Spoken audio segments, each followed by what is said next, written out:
हरे कृष्णा। जय श्री हरि। आप सभी का दिन शुभ और मंगलमय हो और श्री कृष्ण जी की कृपा आप सभी पर बनी रहे और आपकी सभी मनोकामनाओं को कान्हा जी पूर्ण करें।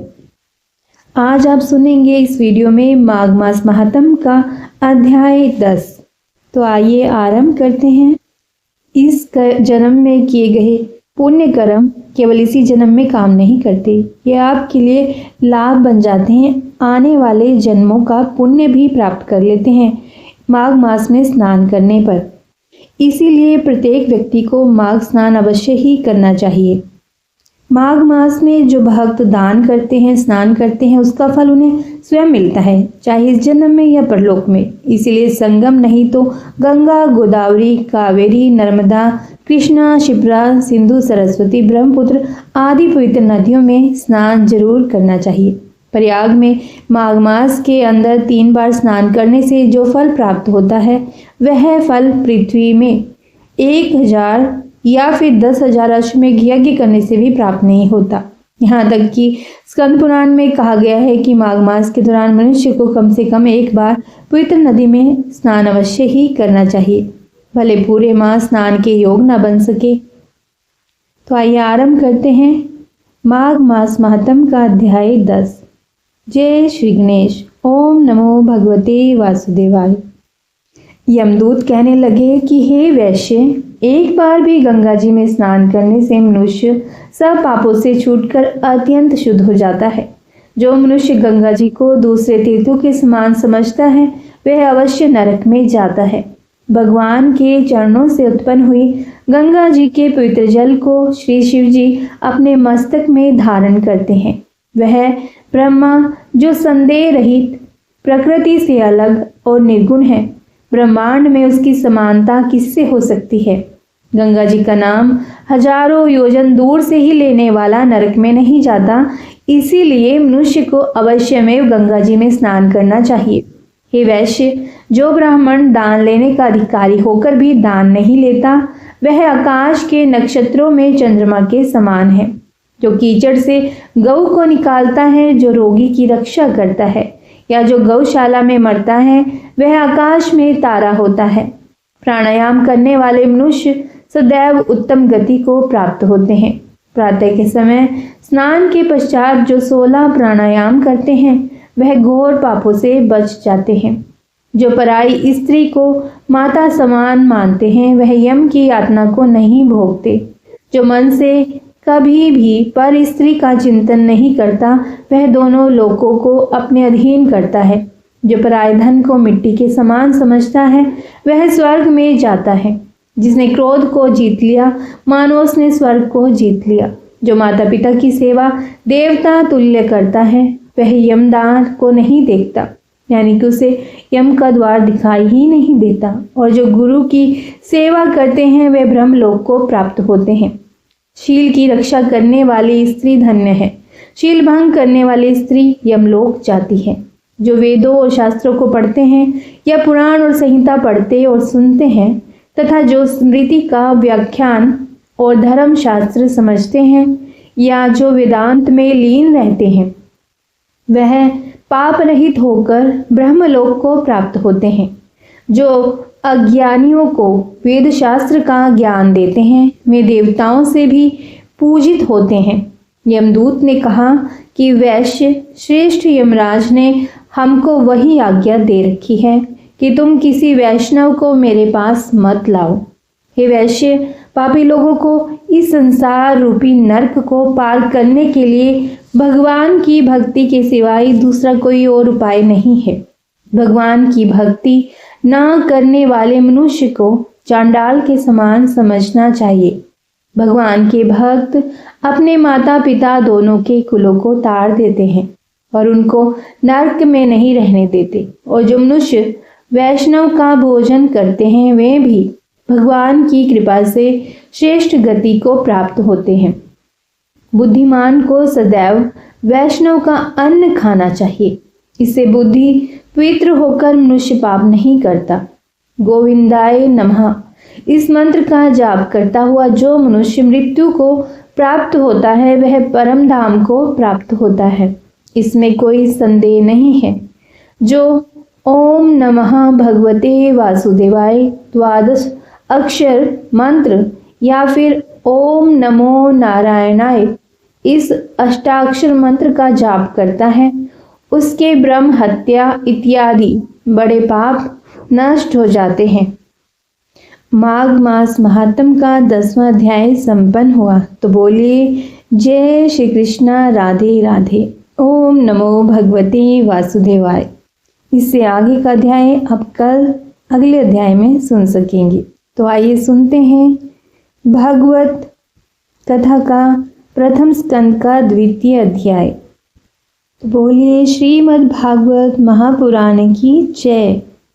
जय श्री कृष्णा, जय श्री राधे। प्रथम स्कंद का द्वितीय अध्याय। इसमें भगवत कथा और भगवत भक्ति के महात्म्य का वर्णन किया गया है। श्री व्यास जी कहते हैं, शौनक आदि ब्रह्म आदि ऋषियों के यह प्रश्न सुनकर रोमहर्षण के पुत्र उग्रश्रवा को बड़ा ही आनंद हुआ। उन्होंने ऋषियों के इस मंगलमय प्रश्न का अभिनंदन करके कहना आरंभ किया। श्री सूत जी ने कहा, जिस समय श्री शुकदेव जी का यज्ञोपवीत संस्कार भी नहीं हुआ था, सुतराम लौकिक वैदिक कर्मों के अनुष्ठान का अवसर भी नहीं आया था, उन्हें अकेले ही संन्यास लेने के उद्देश्य से जाते देखकर उनके पिता व्यास जी विरह से कातर होकर पुकारने लगे, बेटा बेटा। उस समय तन्मय होने के कारण श्री शुकदेव जी ओर से वृक्षों ने उत्तर दिया, ऐसे सबके हृदय में विराजमान श्री शुकदेव मुनि को मैं नमस्कार करता हूँ। यह श्रीमद् भागवत अत्यंत गोपनीय रहस्यात्मक पुराण है। यह भगवत स्वरूप का अनुभव कराने वाला और समस्त वेदों का सार है। संसार में फंसे हुए जो लोग इस घोर अज्ञान अंधकार से पार जाना चाहते हैं, उनके लिए आध्यात्मिक तत्वों को प्रकाशित कराने वाला यह एक अद्वितीय दीपक है। वास्तव में उन्हीं पर करुणा करके बड़े बड़े मुनियों के आचार्य श्री शुकदेव जी ने इसका वर्णन किया है। मैं उनको शरण ग्रहण करता हूँ। मनुष्य में सर्वश्रेष्ठ भगवान के अवतार नर नारायण ऋषियों को, सरस्वती देवी को और श्री व्यासदेव जी को नमस्कार करके तब संसार और अंतःकरण के समस्त विकारों पर विजय प्राप्त कराने वाले श्रीमद् भागवत महापुराण का पाठ करना चाहिए। ऋषियों, आपने संपूर्ण विश्व के कल्याण के लिए बहुत सुंदर प्रश्न किया है, क्योंकि यह प्रश्न श्री कृष्ण के संबंध में है और इससे भली भांति आत्म शुद्धि हो जाती है। मनुष्य के लिए सर्वश्रेष्ठ धर्म वही है जिससे भगवान श्री कृष्ण में भक्ति हो। भक्ति भी ऐसी जिसमें किसी प्रकार की कामना न हो और जो नित्य निरंतर बनी रहे। ऐसी भक्ति से हृदय आनंद स्वरूप परमात्मा की उपलब्धि करके कृतकृत्य हो जाता है। भगवान श्री कृष्ण में भक्ति होते ही, अनन्य प्रेम से उनमें चित्त जोड़ते ही निष्काम ज्ञान और वैराग्य का आविर्भाव हो जाता है। धर्म का ठीक ठीक अनुष्ठान करने पर भी यदि मनुष्य के हृदय में भगवान की लीला कथाओं के प्रति अनुराग का उदय न हो तो वह निराश्रम ही श्रम है।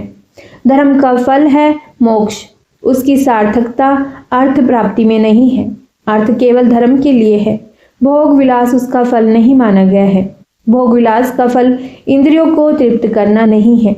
उसका प्रयोजन है केवल जीवन निर्वाह। जीवन का फल भी तत्व जिज्ञासा है। बहुत कर्म करके स्वर्ग आदि प्राप्त करना उसका फल नहीं है। तत्ववेता लोग ज्ञाता और ज्ञेय के भेद से रहित अखंड अद्वितीय सच्चिदानंद स्वरूप ज्ञान को ही तत्व कहते हैं। उसी को कोई ब्रह्मा, कोई परमात्मा और कोई भगवान के नाम से पुकारते हैं। श्रद्धालु मुनिजन भागवत श्रवण से प्राप्त ज्ञान वैराग्य युक्त भक्ति से अपने हृदय में उस परम तत्व रूप परमात्मा का अनुभव करते हैं। शौनक आदि ऋषियों, यही कारण है कि अपने अपने वर्ण तथा आश्रम के अनुसार मनुष्य जो धर्म का अनुष्ठान करते हैं, उसकी पूर्ण सिद्धि इसी में है कि भगवान प्रसन्न हो। इसीलिए एकाग्र मन से भक्त वत्सल भगवान का ही नित्य निरंतर श्रवण, कीर्तन, ध्यान और आराधन करना चाहिए। कर्मों की गांठ बड़ी कड़ी है। विचारवान पुरुष भगवान के चिंतन की तलवार से उस गांठ को काट डालते हैं। तब भला ऐसा कौन मनुष्य होगा जो भगवान की लीला कथा में प्रेम न करे। शौनक आदि ऋषियों, पवित्र तीर्थों का सेवन करने से महत सेवा, तदनंतर श्रवण की इच्छा, फिर श्रद्धा, तत्पश्चात भगवत कथा में रुचि होती है। भगवान श्री कृष्ण के यश का श्रवण और कीर्तन दोनों पवित्र करने वाले हैं। वे अपनी कथा सुनने वालों के हृदय में आकर स्थित हो जाते हैं और उनकी अशुभ वासनाओं को नष्ट कर देते हैं, क्योंकि वे संतों के नित्य सुहृदय हैं। जब श्रीमद् भागवत अथवा भगवत भक्तों के निरंतर सेवन से अशुभ वासनाएं नष्ट हो जाती हैं, तब पवित्र कीर्ति भगवान श्री कृष्ण के प्रति स्थायी प्रेम की प्राप्ति होती है।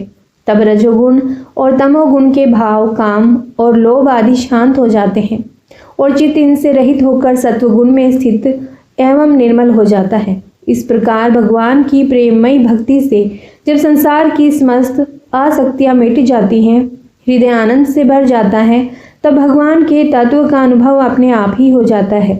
हृदय में आत्म स्वरूप भगवान का साक्षात्कार होते ही हृदय की ग्रंथि टूट जाती है, सारे संदेह मिट जाते हैं और कर्म बंधन कमजोर हो जाता है। इसी से बुद्धिमान लोग नित्य निरंतर बड़े आनंद से भगवान श्री कृष्ण के प्रति प्रेम भक्ति करते हैं, जिससे आत्म प्रसाद की प्राप्ति होती है। प्रकृति के 3 गुण हैं, सत्व, रज और तम। इनको स्वीकार करके इस संसार की स्थिति, उत्पत्ति और प्रलय के लिए एक अद्वितीय परमात्मा ही विष्णु, ब्रह्मा और रुद्र, ये 3 नाम ग्रहण करते हैं। फिर भी मनुष्यों का परम कल्याण तो सत्वगुण स्वीकार करने वाले श्री हरि से ही होता है। जैसे पृथ्वी के विकार लकड़ी की अपेक्षा धुआं श्रेष्ठ है और उससे भी श्रेष्ठ है अग्नि, और क्योंकि वेदोक्त यज्ञ याग आदि द्वारा अग्नि सद्गति देने वाला है, वैसे ही तमोगुण से रजोगुण श्रेष्ठ है और रजोगुण से भी सत्वगुण श्रेष्ठ है, क्योंकि वह भगवान का दर्शन कराने वाला है। प्राचीन युग में महात्मा लोग अपने कल्याण के लिए विशुद्ध सत्वमय भगवान विष्णु की आराधना किया करते थे। अभी जो लोग उनका अनुसरण करते हैं, वे उन्हीं के समान कल्याण भाजन होते हैं। जो लोग इस प्रकार इस संसार सागर से पार जाना चाहते हैं, वे यद्यपि किसी की निंदा तो नहीं करते, ना किसी में दोष ही देखते हैं, फिर भी घोर रूप वाले तमोगुण, रजोगुणी, भैरवादी भूतपतियों की उपासना ना करके सतोगुणी विष्णु भगवान और उनके अंश कला स्वरूपों का ही भजन करते हैं। परंतु जिसका स्वभाव रजोगुणी अथवा तमोगुणी है, वे धन, ऐश्वर्य और संतान की कामना से भूत, पितर और प्रजापतियों की उपासना करते हैं, क्योंकि इन लोगों का स्वभाव उनसे मिलता जुलता होता है।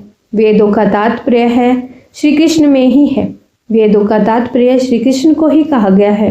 यज्ञों के उद्देश्य श्री कृष्ण ही हैं। योग श्री कृष्ण के लिए ही किए जाते हैं और समस्त कर्मों की परिसमाप्ति भी श्री कृष्ण में ही है।